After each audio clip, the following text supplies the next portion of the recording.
Taste the Daily.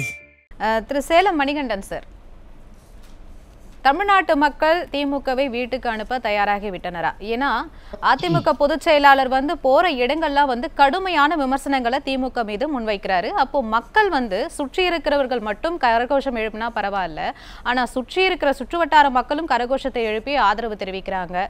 ரொம்ப விண்ணதிர அந்த சத்தம் ஒலிக்குது. அப்போ மக்கள் தயாராகிட்டாங்களா திமுகவை வீட்டுக்கு அனுப்ப? அப்படி எடுத்துக்கலாமா?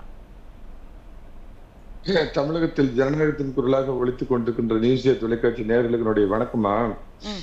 நீங்க இப்போ ஒரு விஷயத்த நீங்க கேட்ட கேள்விக்கு அப்புறம் வர 1987 அமெரிக்காவில் இருக்கிற புரூக்லின் மருத்துவமனையில சிகிச்சை பெற்று பூரண நலத்தோடு புரட்சி தலைவர் அவர்கள் இந்தியாவுக்கு வர்றப்ப பாத்தீங்கன்னா இங்க இருக்கிற திமுக காரங்க என்ன சொன்னாங்கன்னா, கிட்டத்தட்ட இறந்து போன பணத்துக்கு பாடம் பண்ணி அதை எந்திரிச்சு நிக்க வச்சு மிஷின் மூலமா நடக்க வச்சு கொண்டாடுறாங்க, தமிழக மக்களே நம்பாதீங்க அப்படின்னு சொல்லி சொன்னாங்க. அப்படியே புரட்சி தலைவி அவர்கள் ஆஸ்பத்திரியில அட்மிட் பண்ணியிருந்தப்ப சொல்றேன், கையை எடுத்துட்டாங்க காலை எடுத்துட்டாங்க அப்படின்னு சொல்லி அம்மாவை பத்தி அவதூறு பரப்புனாங்க. இப்ப நடக்கிற இந்த தேர்தல் பரப்புரையில புரட்சி தமிழரின் எழுச்சி பயணத்துல தமிழகத்தை மக்களை காப்போம் தமிழகத்தை மீட்போம் பயணத்துல அவர் பாத்தீங்கன்னா குட் பை ஸ்டாலின் அப்படின்னு சொல்லிட்டு இருந்தாரு. ஆனா இப்ப இருக்கிற இந்த பொம்மை முதலமைச்சர் என்னைக்கு உடல்நலம் சரியில்லாம ஆஸ்பத்திரியில அட்மிட் பண்ணாங்களோ அன்னையில இருந்து அந்த வார்த்தையை நிறுத்திட்டார். அதுதாமா அதிமுகவின் நாகரிகம். ஏன்னா ஒரு முதலமைச்சர் அவர் உடல்நல குன்றி போய் ஆஸ்பத்திரியில படுத்துக்கிறப்ப குட் பை ஸ்டாலின் அப்படின்னு சொன்னா அது அவருடைய நற்குணம், நம்ம அதை பார்க்கலாம், புரியுது இல்ல? இப்ப திமுகவே வீட்டுக்கு அனுப்ப தமிழக மக்கள் தயாராகிட்டாங்களா? இதுல என்ன சந்தேகம்? அதாவது அரசியல் கட்சி கூட்டத்துல பாத்தீங்கன்னா கூட்டப்பட்ட கூட்டம் தானா திரண்ட கூட்டம் அப்படின்னு ஒண்ணு இருக்கும். அதை பாக்குற மக்களே அதை புரிஞ்சுக்க முடியுமா? கூட்டப்பட்ட கூட்டம்னா எப்படா பேசி முடிப்பாங்க, கோட்டரம் கோழி பிரியாணி எப்ப கிடைக்கும், 200 ரூபாய் கிடைக்கும் அப்படின்னு அடிச்சு பிடிச்சிட்டு ஓடுவாங்க. ஆனா இதுல என்னன்னு பாத்தீங்கன்னா, கோயம்புத்தூர்ல மேட்டுப்பாளையத்துல தொடங்கின முதல் இதுல நான் கலந்துகிட்ட வாய்ப்பு எனக்கு கிடைச்சது. பேசி முடிச்சுட்டு அவருடைய வாகனம், அது வேற இப்ப அவருக்கு வேற உச்சகட்ட பாதுகாப்பு கொடுத்துருக்காங்க, அவருடைய வாகனம் நகரணும் அப்படிங்கிறப்ப நவருங்கப்பா வழி கொடுங்கன்னு கேட்கிறப்ப கூட மக்கள் அந்த இடத்த விட்டு அசைய மறுக்கிறாங்க. அவரு சாதாரண, அவர் சொன்ன மாதிரி எனக்கு முன்னாடி பேசின அதிமுக நண்பர் சொல்ற மாதிரி சிலுவம்பாளையத்துல ஒரு விவசாய குடும்பத்துல ஒரு சாதாரண மகனா பிறந்தவர். ஆனா ஏதோ சினிமா நடிகரை பார்ப்பது போல புரட்சி தலைவரை எப்படி மக்கள் கொண்டாடினாங்களோ அந்த மாதிரி நின்று பாக்குறாங்கன்னா அதுக்கு காரணம் எளிய நடை, எளிய தமிழ், பக்கத்து வீட்டு சித்தப்பன் எதுக்கு வீட்டு மாமன், பக்கத்து வீட்டு பெரியப்பங்கிற மாதிரி சாதாரண மக்களுக்கு புரியுற அந்த குரல்ல அந்த கீழே இருந்து பான் வித் சில்வர் ஸ்பூன் அல்ல, பிறக்கிறப்பயே ராஜா வீட்டு குழந்தை இல்ல, சாப்பாட்டுக்கு கஷ்டப்பட்ட சாதாரண கருப்பணசாமி குடும்பத்துல பிறந்தவர் அப்படிங்கிறதுனால நம்ம கஷ்டத்தை இந்த மவராசன் அப்படியே பேசுறாரு. இந்த 4 வருஷமா படுற நம்ம துன்பத்தை அப்படியே பேசுறாரு. காக்க வந்த சாமி, எல்லை காக்க வந்த சாமி, எங்களை காக்க வந்த பழனிசாமி அப்படின்னு மக்கள் எல்லாம் அப்படியே அந்த இன்முகத்தோட இந்த கஷ்டம் தீரும். 8 அமாவாசை போன உடனே பழனிசாமிங்கிற பௌர்ணமி நமக்கு பிறக்கும் அப்படின்னு அந்த இடத்தை விட்டே நகர மறுக்கிறாங்க அப்படிங்கறதா முதல் உதாரணமா.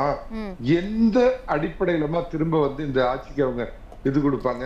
பால் விலை ஏற்றி மக்களுக்கு பால் ஊத்துனாங்க, பஸ் கட்டணத்தை விமான கட்டண அளவுக்கு உயர்த்தினாங்க, மின் கட்டணத்தை உயர்த்தி எல்லாத்துக்கும் ஷாக் அடிக்க வச்சாங்க, வீட்டு வரியை ஏத்தி எல்லாத்தையும் ரோட்ல நிக்க வச்சாங்க, சொத்து வரியை ஏத்தி எல்லாத்தையும் ஒண்ணுமில்லாம ஆக்குனாங்க, பத்திரப்பதிவு கட்டணத்தை உயர்த்தினாங்க, அருமையான அம்மா கொண்டு வந்த தாலிக்கு தங்கங்கிற திட்டத்தை அநியாயத்துக்கு நிறுத்தினாங்க, மாணவ மாணவியருக்கு கொடுத்த லேப்டாப் நிறுத்தினாங்க, வயதானவங்களுக்கு பாவம் அவங்களோட ஜீவனாம்சம் அந்த ஓஏபிங்கிறத நிறுத்தினாங்க, பெண்களுக்கு இருசக்கர வாகனத்தை நிறுத்தினாங்க, பிறந்த குழந்தைக்கு பரிசு போட்டகத்தைய நிறுத்திட்டாங்க, ஏழை உயிர்காத்த அம்மா கிளினிக்க மூடிய உங்களை மன்னிப்பாங்களா தமிழக மக்கள்? ஏழை வயிறு காத்த அந்த அம்மா உணவகம் அதை மூடினீங்களே, அவங்கள தமிழக மக்கள் எந்த விதத்துல திரும்பி பார்ப்பாங்க?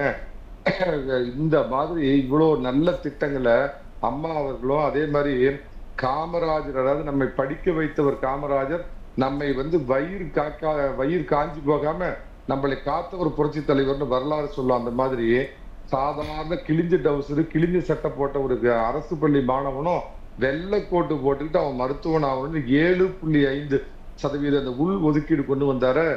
காலம் உள்ளவரை, தமிழகம் உள்ளவரை, தமிழ் பேசும் இந்த யுகம் உள்ள வரைக்கும் காமராஜரையும் புரட்சி தலைவரையும் எப்படி இந்த வரலாறு பாராட்டுகிறதோ அந்த இடத்துல போனாரு.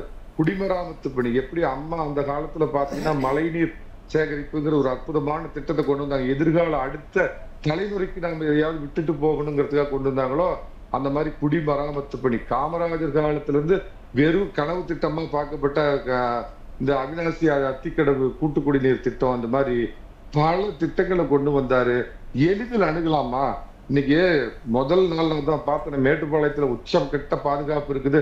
இந்த பக்கம் ஒரு 10 போலீஸ், இந்த பக்கம் ஒரு மத்திய போலீஸ் இருக்கிறப்ப மக்கள் கொஞ்சம் சங்கடப்பட்ட உடனே அதை புரிஞ்சுக்கிட்டு, ஏப்பா இது என் மக்கள்ப்பா, என் மக்கள் என்ன ஒண்ணும் கெடுதி பண்ண மாட்டாங்க, என்கிட்ட அணுகிறது யாரும் வந்து தடுக்காதீங்க அப்படின்னு சொல்லிட்டு இறங்கி அவங்களும் நடக்கிறாரு. இதுதாம்மா அதிமுக அப்படிங்கிறது. ஏற்கனவே சரி, மக்கள் பெருசா ஆதரவு தெரிவிக்கிறாங்கன்னு சொல்றீங்க, அதே சமயம் இந்த மாதிரி ஏகப்பட்ட திட்டங்களை பட்டியலிடுறீங்க. அந்த மாதிரி திமுகவினர் திட்டங்களை பட்டியலிடுறாங்களா இல்ல கூட்டணியை பத்தி மட்டும் பேசுறாங்களா?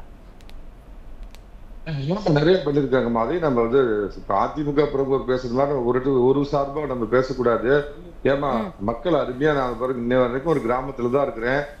ஓட்டு கேட்க வந்தப்ப உனக்கு தகுதி தெரியலையே, நோட்டு கொடுக்கறப்ப மட்டும் தகுதி பாப்பியா அப்படின்னு 1 கோடி மக்கள் அந்த உரிமை தொகைன்னு ஒரு பேர் வச்சிருக்கிறாங்களா, அந்த உரிமை தொகை கிடைக்காம பட்ட நாமம் சாத்தப்பட்ட பெண்கள் அப்படியே வைத்தறிச்சலோட காத்துக்கிட்டு இருக்கிறாங்க. ஒண்ணு சரி, வாங்கின பெண்களாவது நிம்மதியா இருக்கிறாங்கன்னு பாத்தீங்கன்னா, அந்த 1000 ரூபாய் கொடுத்துட்டு என்ன 1000 ரூபாய் காசு வந்துச்சா, நல்லா டாப் அப் பண்ணிக்க, லிப்ஸ்டிக் போட்டுக்க, நல்லா மேக்கப் போட்டுக்க, புடிச்சவங்களோட போய் பேசு அப்படின்னு பெண்களை கேவலப்படுத்துற ஒரு கேவலமான செயல்.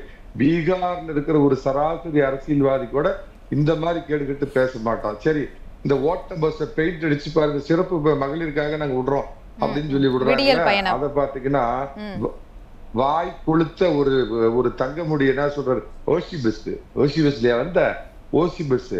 நல்லா ஒண்ணு புரிஞ்சுக்குங்க, இலவசம்னு சொல்றது கூட மக்களை காயப்படுத்துற மாதிரி இருக்கும் அப்படின்னு கடந்த அம்மா ஆட்சியிலையும் எடப்பாடி பழனிசாமி ஆட்சியிலும் விலையில்லா பொருள் அப்படின்னு சொல்லி அதுக்கு ஒரு புது பேரை கண்டுபிடிச்சாங்க. எப்படி ஒரு காலத்துல நம்ம வந்து பாத்தீங்கன்னா ஹேண்டிகேப், அதாவது உடலுக்கு இது பாதிக்கப்பட்டவங்களை வேற ஒரு வார்த்தை சொல்லி அமைப்பான அவங்களை வந்து ஸ்பெஷல் ஏபிள்டுன்னு ஒரு மாதிரி அவங்களை ஒரு மாதிரி சொல்றோம். அந்த மாதிரிமா எல்லா இதுலயும் ஊழல்.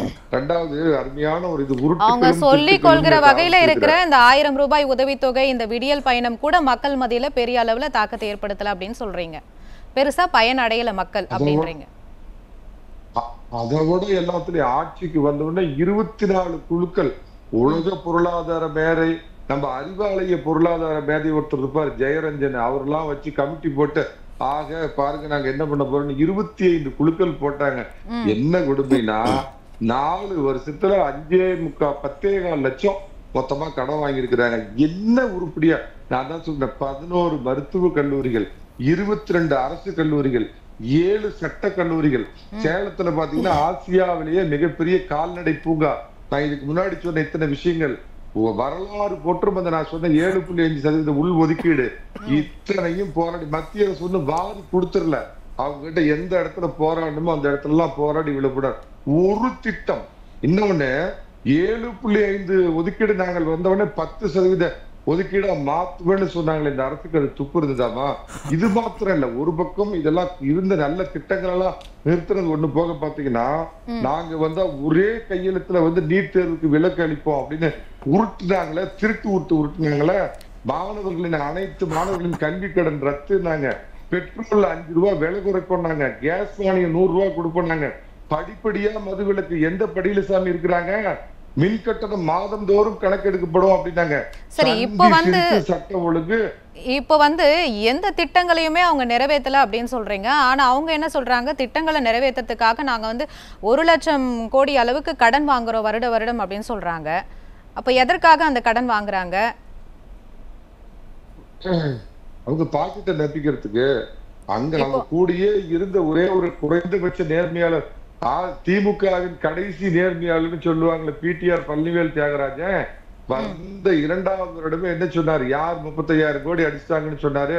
மரியாதைக்குரிய உள்துறை அமைச்சர் போன மாசம் வந்து சொன்னார் 40,000 கோடி டாஸ்மாக் ஊழல், மணல்ல ஒரு பருக்கு இல்லாம பிடிச்சிருக்கிறாங்க, 4,500 கோடிக்கு மணல் ஊழல், கான்ட்ராக்ட்ல ஊழல், அதானியை வெளியே ஏத்து வேஷம் போடுறது, ஆனா அதானிக்கு பரந்தூர் விமான நிலையம் கட்டுறதுக்கு வந்து கான்ட்ராக்ட் கொடுக்கறது எல்லாம். அப்புறம் எதை கேட்டீங்கன்னாலும் ஒன்றிய அரசு குன்றிய அரசு, ரவிக்காரனும் அமித்ஷா தாடிக்காரனும் மோடி தாடிக்காரனா, எடப்பாடி பழனிசாமி இருக்கிறப்பயும் அம்மா இருக்கிறப்பயும் என்ன மத்திய அரசு வாரி வாரி கொடுத்துதா?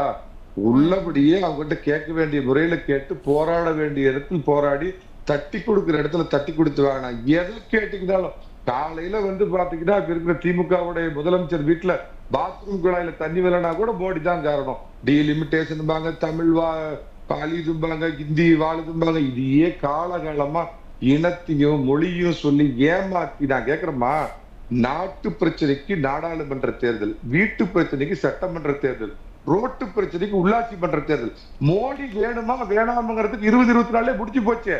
ஏழரை இல்லாத 4.5 ஆண்டு நல்லாட்சி கொடுத்த பழனிசாமி வேண்டுமா, 7.5 மாதம் திராவிட மாடல் ஆட்சி கொடுத்த ஸ்டாலின் வேணுமாங்கிறப்ப இப்ப பேசுறதெல்லாம் பாத்தீங்கன்னா ஒன்றிய அரசு குன்றிய அரசுகளை வஞ்சிக்குது. சரி, மக்கள் வந்து எதிரா திமுகவுக்கு எதிரா இருக்காங்கன்றத உறுதியா சொல்றீங்க? உறுதி இல்ல, மிக திடமா இருக்கிறாங்க. இவங்க நடத்துற நாடகம், இப்ப ஊடு தேடி இந்த டேட்டா திருட்டு பண்றாங்க, இதெல்லாம் மக்கள் புன்னகையோடு கடந்து போறாங்க.